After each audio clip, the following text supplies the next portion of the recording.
Assalamualaikum warahmatullahi wabarakatuh. Sahabat-sahabat semuanya dimanapun Anda berada, suasana pada pagi hari ini di Pendopo Desa Menari sangat cerah. Capung berterbangan ke sana kemari, kemudian suara burung-burung mengiringi suasana yang sangat menyegarkan pada pagi hari ini. Ya, sahabat-sahabat semuanya dimanapun Anda berada, bahwa pada waktu sebelumnya kita telah membicarakan tentang kebahagiaan. Bahwa bahagia itu ternyata fitrah yang diinstal oleh Allah pada proses kehidupan kita masing-masing. Cuma persoalannya ternyata tidak semua manusia, tidak semua dari kita itu bisa mencapai kebahagiaan itu sendiri. Berarti ada sesuatu yang salah. Oke, sahabat-sahabat semuanya, pada pagi hari ini kita akan melanjutkan tentang obrolan kita, tentang unek-unek kita masih seputar tentang apa itu kebahagiaan. Ketika kita ditanya, apa sih kebahagiaan itu? Maka setiap orang itu punya standar kebahagiaan yang berbeda-beda. Tapi ketika kita melanjutkan pada spesifik pertanyaan yang lebih jauh, oke, kalau begitu menurut Anda kebahagiaan itu apa sih? Begitu. Ketika kita berkumpul 10 orang misalkan, maka standar kebahagiaan di antara masing-masing kita itu berbeda-beda. Misalkan yang pertama, saya bahagia kalau saya punya kendaraan seperti ini. Saya bahagia kalau pekerjaan selesai tepat waktu. Saya bahagia kalau anak saya mengikuti apa yang saya inginkan. Saya bahagia kalau apa yang saya inginkan tercapai. Nah, ini yang kita garis bawahi. Jadi, kebahagiaan itu secara umum gitu ya, secara umum sering dimaknai bahwa orang itu bahagia ketika keinginannya tercapai. Pertanyaan selanjutnya adalah, keinginan kita itu banyak atau sedikit?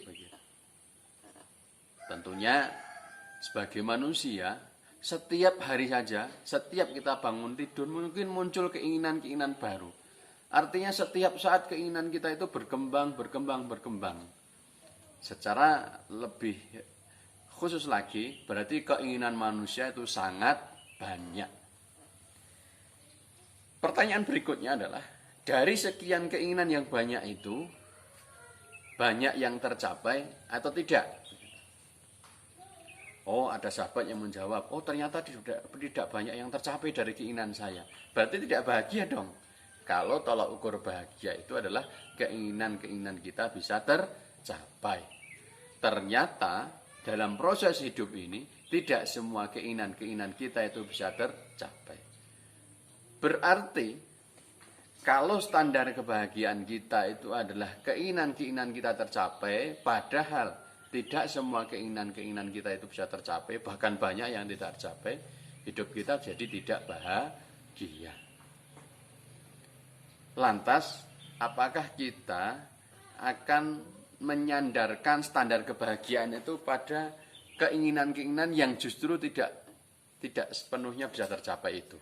Yang artinya kita tidak bahagia. Atau Allah Subhanahu wa Ta'ala yang sudah menginstal pada diri kita gen bahagia, begitu ya, gen bahagia itu punya rumusan, punya cara agar kita bisa hidup bahagia. Kita sebagai manusia itu selayaknya sebagai sebuah produk, begitu. Misalkan kita beli kendaraan atau beli handphone, begitu, pasti dilengkapi dengan buku manualnya. Ternyata manusia juga seperti itu. Manusia ini diciptakan di dunia ini karena ada tujuan yang khusus. Allah menghadirkan kita di dunia ini ada tujuan khusus, tidak dibiarkan begitu saja. Tetapi proses hidup kita ini dibekali dengan buku panduan kita, yaitu kitab suci kita. Bagi yang muslim, kita dengan Al-Quran.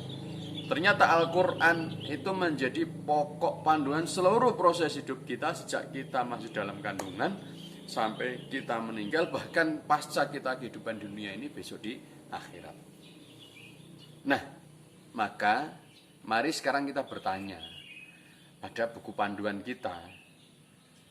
Kalau tadi kebahagiaan itu disandarkan pada keinginan-keinginan kita, ternyata keinginan-keinginan kita banyak yang tidak terwujud.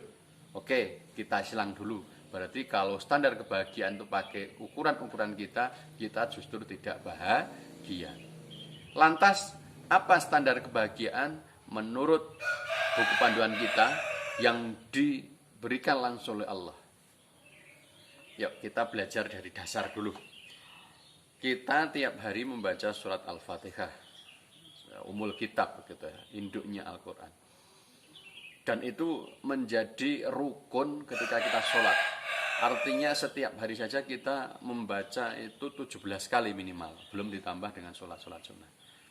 Ternyata disitulah ada rumus kebahagiaan begitu ya.